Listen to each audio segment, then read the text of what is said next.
Hello, welcome to video 57 in the lecture Advanced Mathematic Modeling.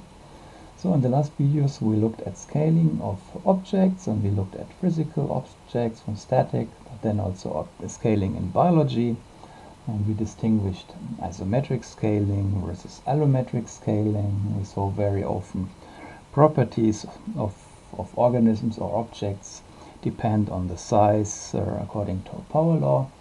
And the exponent of the power law gives us critical or useful information about the processes behind this, and this distinguishes if we have isometric or allometric scaling.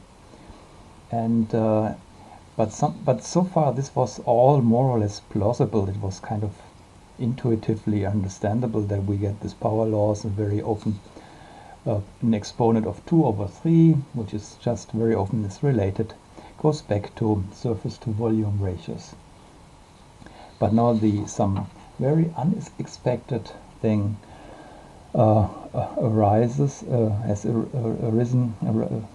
came up when people looked at metabolic rates of organisms. And let's have a look at this. So how does the metabolic rate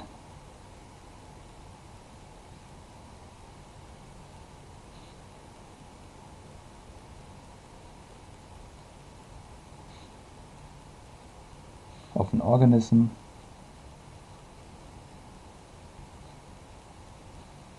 depend on the body size of the organism? And first maybe we should say, what do we mean by metabolic rate? So you know that every organism, in order to live, so he has to work against the increase of entropy in his environment. So he needs always to produce, make chemical reactions, produce stuff, and work. And by doing this, an organism produces heat, and this heat is the result of all the chemical reactions of the living processes in the organism. Yeah, so living organism, any living organism has to do this. Living organism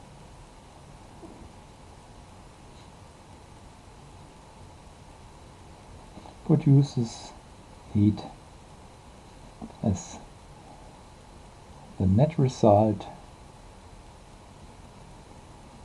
of all its processes, and we say it's metabolic processes.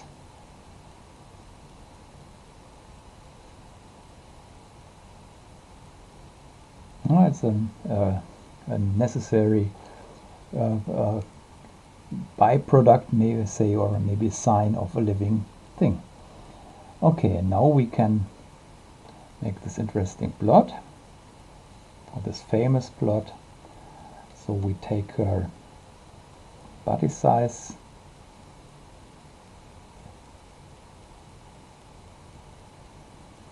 and we look at this in mammals. So we have a body size, we can measure this in kilogram, and we take the smallest mammals have a body size of 0.01 kilogram. And then maybe here we have 1 kilogram, here we have 100 kilogram, and here we have 10,000 kilograms. So now you have humans, elephants, and very small mice or voles. And here we plot the metabolic rate.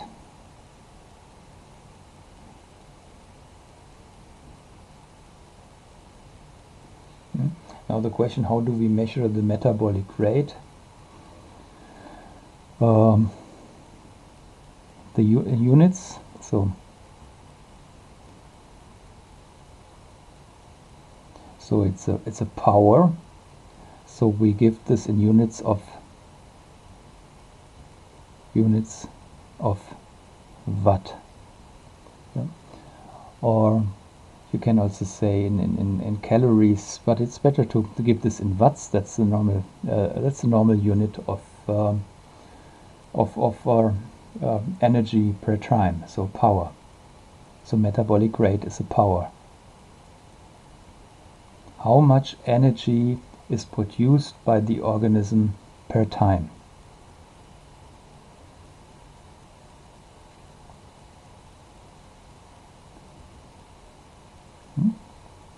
And then we can look, so when we look here in watts, so maybe here we have 10, maybe here 0.1 watt, maybe here we have 1000,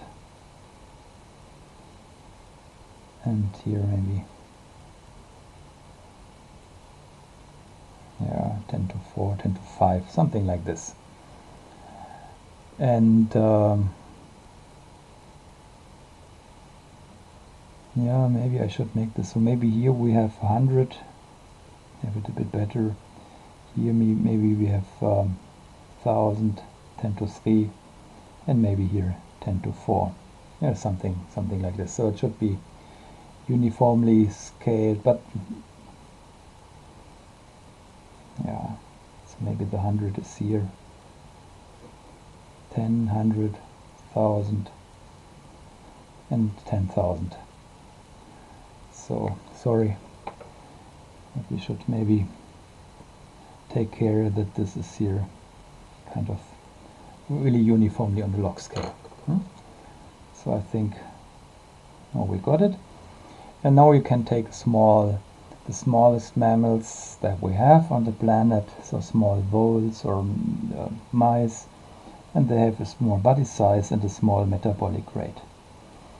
And then you can look at a bit larger animals. You can rats, for example. Maybe rats already start to have something in the order of a kilo. And then we can look here for the elephant. So the elephant has something like 10 to 4 watts produced, the energy produced. And you can have horses. And you can do this for all kinds of mammals. And then the interesting thing is that all these points lie on a very neat straight line. So here we have the elephant,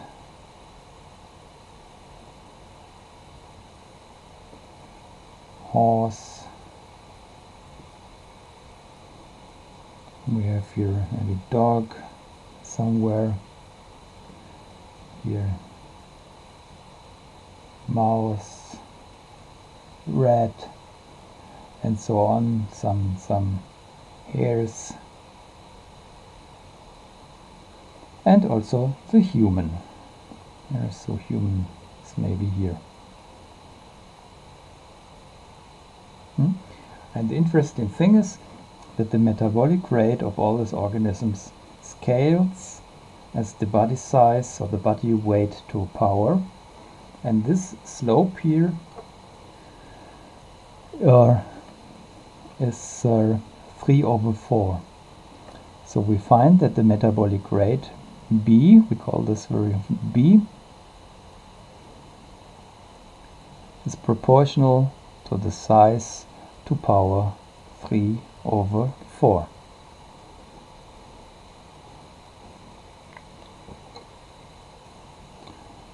And the nice thing, or the interesting thing, is this power law holds over many orders of magnitudes. And this is here plotted only for mammals, which have here already 6 orders of magnitude. But you can continue this and go to other organisms, to invertebrates, to insects, for plants, going into microorganisms. And this power law holds over 21 orders of magnitude. Yeah? Even though when you have a different organism class, so the absolute value can be a little bit shifted. So you can have a straight line which is a little bit higher or lower, but the slope of the whole thing develops continuous over 20 orders of magnitude. And this is The name of this law is Kleibers law.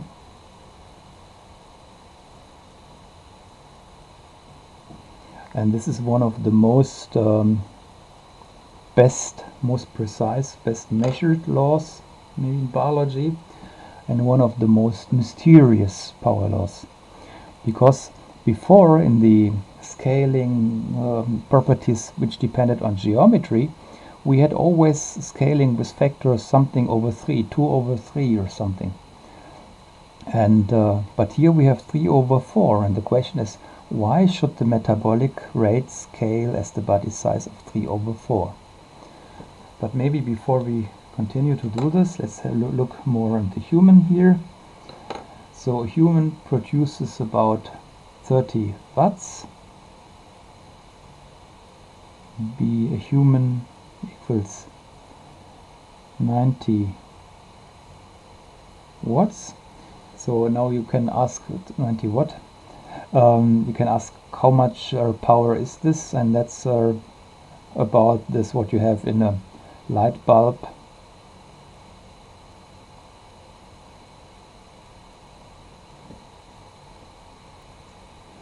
But here I'm speaking about the times before we had LEDs, so light bulb which really gets warm, gets hot, and so the human produces as much energy as one light bulb. So just to give you a scale of the whole thing. So like also we produce, of course, body heat, and humans are just one data point in the whole this law. And what this then means, somehow the different organisms from mouse to elephant, sometimes these are called mouse to elephant plots, they are all related. Yeah? So somehow can we regard then an elephant as a scaled mouse?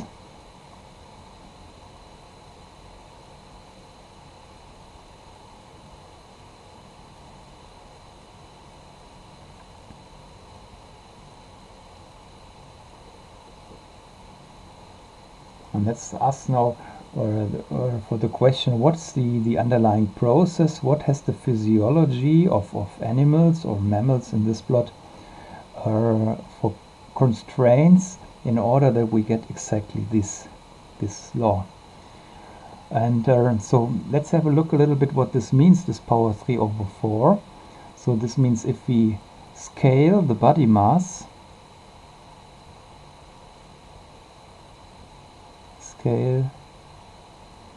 body mass by a factor of 100.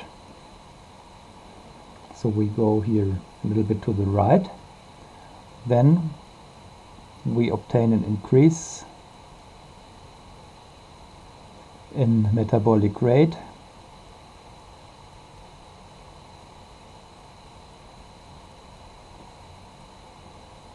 by a factor of 32.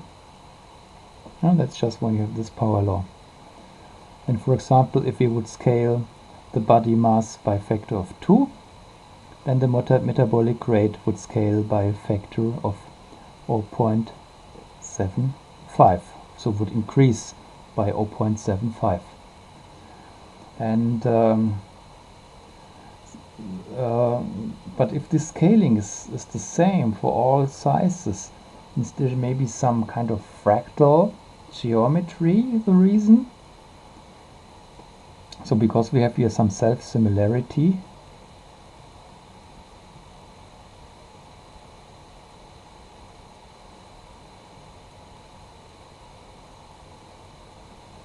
could this be explained by a fractal geometry?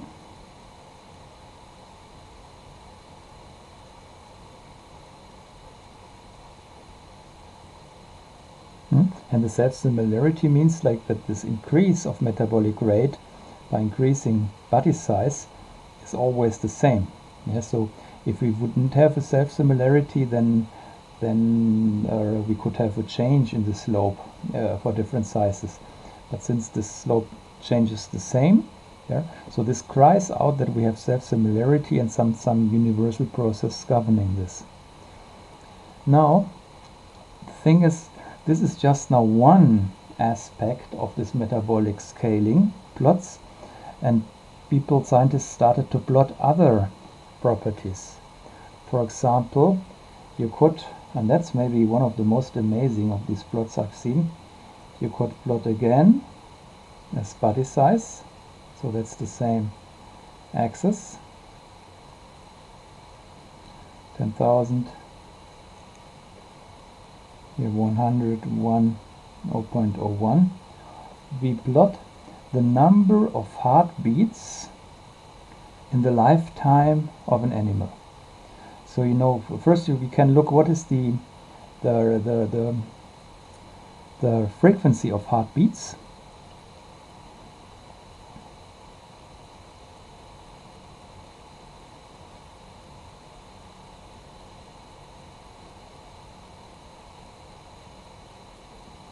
And then you know, a mouse has a very fast beating heart, an elephant a very slow beating heart rate. Yeah?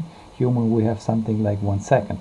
Of course, I mean, heartbeat is very irregular, but on average, you know, you can look what is the average frequency of a heartbeat, and this scales then as 1 over the body size to power of 4.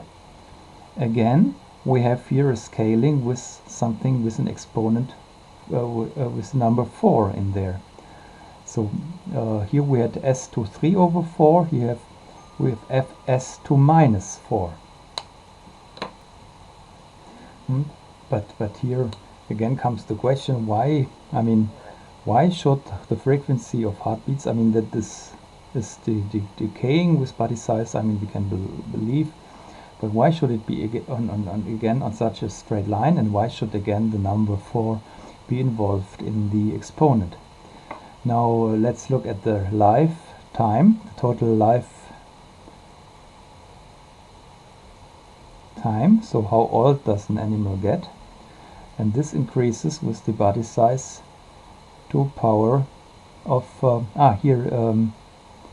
body size to power 1 over 4. So this, the lifetime, the life expectancy of an elephant is larger than the life expectancy of a human, and that is larger than the life expectancy of a mouse. But this, the lifetime increases with the quarter root, so s to power 1 over 4. And now interestingly, now when we look at the total number of heartbeats, so this is the product of all this, so the total number of heartbeats done by a mouse in its whole life, and by a human, and by a horse, and by an elephant, and by a dog, or hare, or rat, or whatever you have, a cat, of all mammals, and we can even have the whale somewhere here, it's the same. So the total number of heartbeats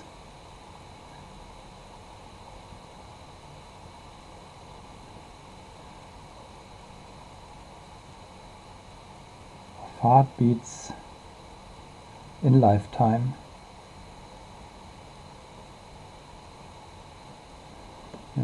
is independent from the body mass and is a constant.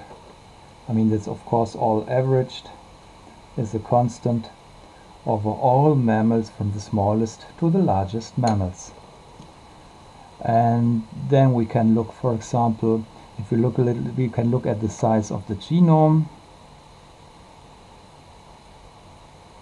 Genome size, this goes proportional to s to 1 over 4.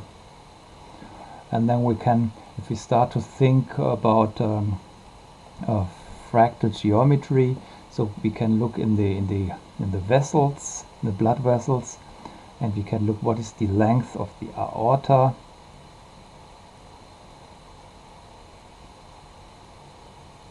So the largest blood vessel in the organism, and this scales as again s to 1 over 4. Yeah? So we see larger animals live longer, have a slower heartbeat, yeah? have a larger genome size, have a bigger aorta. Yeah. Basically, it means bigger organism. I mean, so so we always find scaling. It's always this exponent 1 over this 4 is in all this a multiple of 1 over 4 is always the critical exponent, and you can measure more and more and more, and we find critical exponents multiple of 1 over 4. And the question, why? Why should it be like this? Why don't we have here 1 over 5 or 2 over 3 or something? So this cries out that there is some universal law acting here, and we just have to figure it out. And maybe we can also say it like in principle, maybe some underlying thing is that if you have a bigger organism, yeah, this means per cell the organism has to produce less energy to maintain a certain amount of tissue. Let me see if we can write this here. The bigger an organism,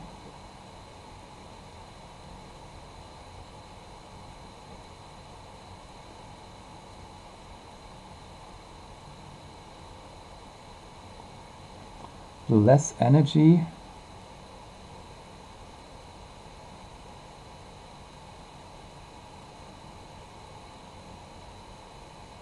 needs to be produced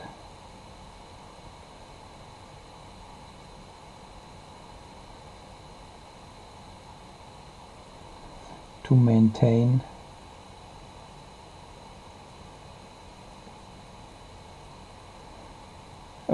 the less energy per cell.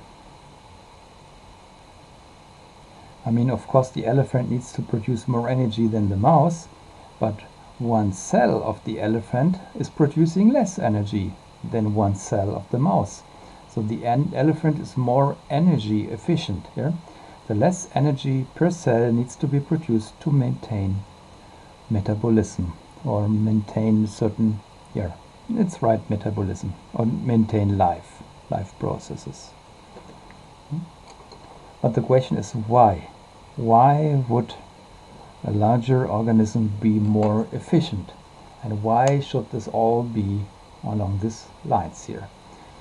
And so now in the next videos I want to explore some theoretical reasons for why, what could be the mechanism behind this, and whether we could see that indeed maybe the key to the solution is a fractal geometry.